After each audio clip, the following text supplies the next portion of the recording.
A person came into my comments to let me know that I should stop being upset about them taking away Black History Month. That having a Black History Month is further dividing the country. And that if we want our children to learn about Black history, we should just teach them ourselves.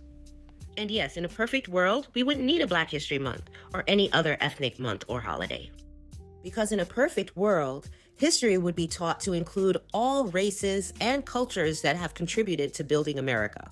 It would include historical, detailed, factual events as they happened, not revisionist history.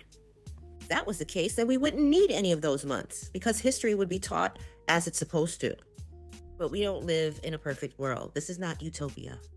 Here's an example. It's like the villain rewriting history to make himself be the hero, turning all the evil things that he's done, rewriting it to make it seem that though his intention was for the greater good. Greater good being to build his own ego, mass power, and wealth, and to have ultimate control over the people. Then after rewriting history to make himself the hero instead of the villain, he outlawed every history book that said otherwise. So the only history book available was the one that he wrote, revising his part or his role in historical events. And for those people who were actually there that remember what happened as it happened and were brave enough to speak out about it, they were eliminated, to strike fear in others who may have wanted to speak up. That fear caused people to be silent, and that silence perpetuates the lie. Meanwhile, new generations are being taught the revisionist history, in which the villain is being called the hero. Because they only have access to that revisionist history, that's all they know. And their children will teach their children that same lie. And that lie will become the truth that anyone ever knows. Sound familiar?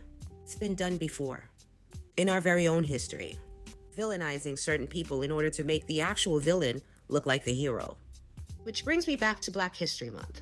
And yes, Black History Month is to celebrate our history as well as our achievements as Black people. However, it's mostly to educate other people on our contributions as Black people to the American experience. Our contribution to the past, present, and future of America. Revisionist history is only there to enforce the lie that no other races or cultures had anything to do with building America and making America as great as it is. When you erase our contribution to America, you make it easy for people to dehumanize us and feel like we are worthless. When in essence, it's the opposite. You think America became great based on its whiteness? America became great based off of free labor. We enslaved people for free labor. America was built on the backs of slaves. If you had to actually pay for that labor, America wouldn't be where it is today. So as much as you want to whitewash it away, if it wasn't for that nasty piece of history, no one would be saying America the Great today.